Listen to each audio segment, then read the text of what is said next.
జగన్ మాట్లాడుతున్నారు, లైవ్ లో చూద్దాం. వచ్చేనా ఆ తిరుమల వెంకన్న ఆశీస్సులు కావాలని కోరుకుంటూ నా ఈ ప్రసంగాన్ని ప్రారంభిస్తా ఉన్నాను. ఇవాళ ఒక్కసారి 5 సంవత్సరాల చంద్రబాబు నాయుడు గారి పరిపాలన మీరు చూశారు కాబట్టి, మరో 2 రోజుల్లో ఎన్నికలు జరగబోతా ఉన్నాయి కాబట్టి మీ అందరితో నేను ఇవాళ ఒక్క విన్నపం చేస్తా ఉన్నాను.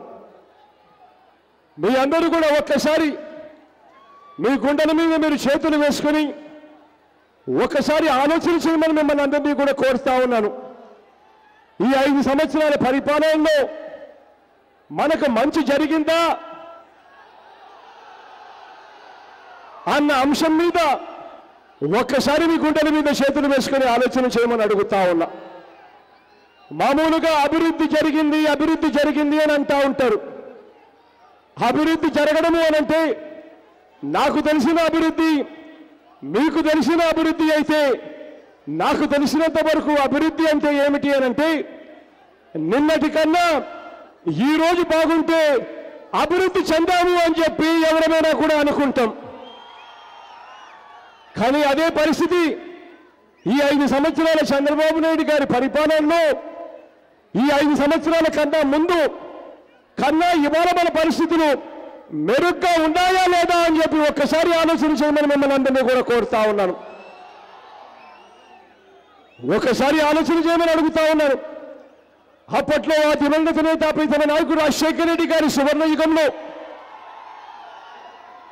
ప్రతి పేదవాడికి కూడా చదువుకోవాలి అనంటే ఆ చదువులకు పేదరికం అడ్డు రాకూడదు అని ఆ దివంగత నేత ప్రీతమ నాయకుడు రాజశేఖర రెడ్డి గారి హయాంలో ఒక ముఖ్యమంత్రి స్థానంలో మీ కుటుంబ పెద్దగా నేనున్నాను, నువ్వు చదువు నేను చదివిస్తాను అని చెప్పే స్వరం వినిపించేది ఆ దివంగత నేత ప్రీతమ నాయకుడు రాజశేఖర రెడ్డి గారి స్వరంలో.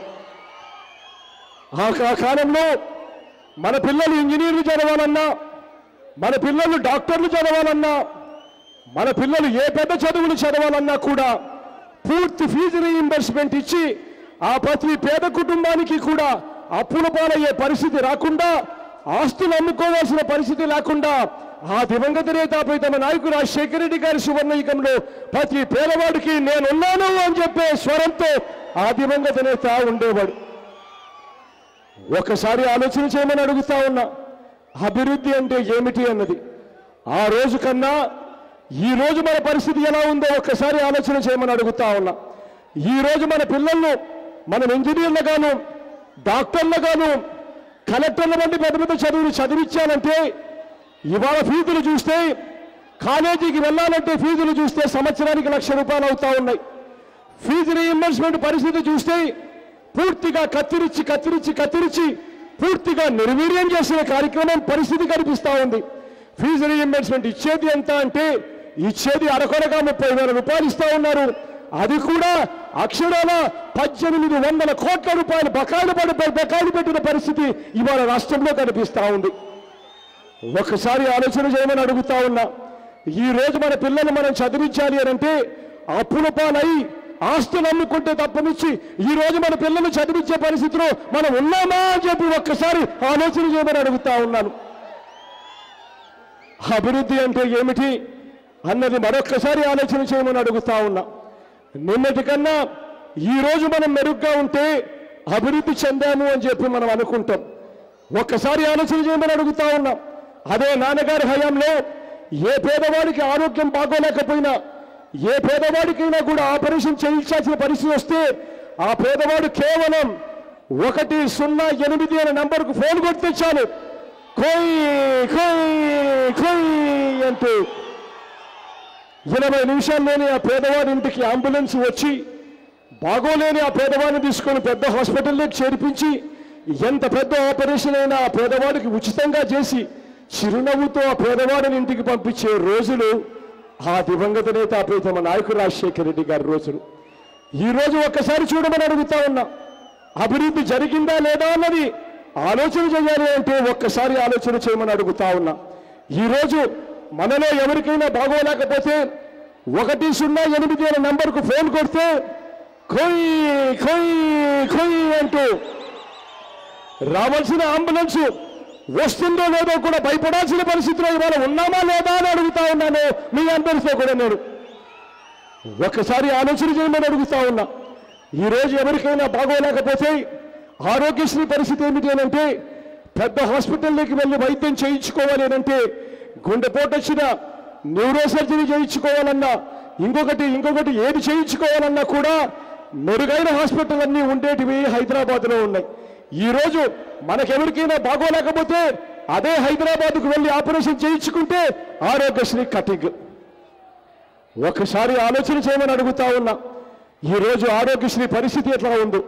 నెట్వర్క్ హాస్పిటల్కు సంబంధించి నెలల తరబడి బకాయిలు పెండింగ్లో పెట్టారు. ఆ బకాయిలు పెండింగ్లో పెట్టారు కాబట్టి ఆ నెట్వర్క్ హాస్పిటల్స్లో ఎవరైనా బాగోలేకపోతే ఆపరేషన్ చేయడానికి కూడా హాస్పిటల్ ముందుకు రాని పరిస్థితిలో కనిపిస్తూ ఉన్నారు. ఒక్కసారి ఆలోచన చేయమని అడుగుతా ఉన్నా. ఇవాళ ఆరోగ్యశ్రీ పరిస్థితి ఎలా ఉంది అన్నది. పేదవాడికి ఏదైనా అభివృద్ధి జరిగింది అని అంటే, నా పాదయాత్రలో నేను చూసా, పక్షపాతం వచ్చి మంచానికే పరిమితమై కుర్చీలో నా దగ్గరికి వచ్చి, అన్నా పక్షపాతం వచ్చిందన్నా, వేలకు వేల రూపాయలు నెలలా ఖర్చు వస్తా ఉందన్న మందుల కోసం ఆదుకునేవాడు ఎవడు లేడన్నా అని చెప్పి ఆ స్వరం నాకు ఇవాళకి కూడా ring ring ring ring ring అని వినిపిస్తా ఉంది. ఒక్కసారి ఆలోచన చేయండి. అభివృద్ధి అంటే ఇదేనా అభివృద్ధి అని చెప్పి ఒక్కసారి ఆలోచన చేయమని అడుగుతా ఉన్నా. రైతన్నల పరిస్థితి గమనించండి. రైతన్నలకు ఇవాళ పరిస్థితి ఏమిటో గమనించండి. చంద్రబాబు నాయుడు గారు ముఖ్యమంత్రి అయ్యే నాటికి అక్షరాల 87,612 కోట్ల రూపాయలు వ్యవసాయ రుణాలుంటే, ఈ 5 సంవత్సరాలలో తడిచి మోపుడై వడ్డీలతో కలిపి అవి అక్షరాల 1,50,000 కోట్ల రూపాయలకు ఎగబాకిన పరిస్థితులు ఇవాళ రైతన్న నెత్తిన పడ్డాయి. ఒక్కసారి ఆలోచన చేయండి. గతంలో రైతన్నలకు 0 వడ్డీకే రుణాలు ఇచ్చే రోజులు చూశారు. ఈ 5 సంవత్సరాల చంద్రబాబు నాయుడు గారి పాలనలో 0 వడ్డీకే రుణాలు ఇచ్చే పథకాన్ని పూర్తిగా రద్దు చేసిన పరిస్థితులు ఈ చంద్రబాబు నాయుడు గారి హయాంలో చూస్తా ఉన్నాం. ఈ 5 సంవత్సరాల చంద్రబాబు నాయుడు గారి పరిపాలనలో ఏ ఒక్క పంటకు ఏ ఒక్క సంవత్సరము కూడా గిట్టుబాటు ధరలు వచ్చిన పాపానే పోలేని పరిస్థితి ఇవాళ ఈ రాష్ట్రంలో చూస్తా ఉన్నాం. రైతన్నలకు అభివృద్ధి జరిగిందా అన్నది గతంతో పోలిస్తే ఇవాళ బాగున్నాయా రేట్లు అనేది ఒక్కసారి ఆలోచన చేయండి. నాన్నగారి హయాంలో పసుపు పండిస్తే అప్పట్లో 16,000 రూపాయలు పలికిన పసుపు రేటు ఇవాళ 5,500 రూపాయలకు కూడా కొనని పరిస్థితి కనిపిస్తా ఉంది. ఒక్కసారి ఆలోచన చేయండి. అభివృద్ధి అంటే ఏమిటి అన్నది. పొదుపు సంఘాల చెల్లెమ్మలు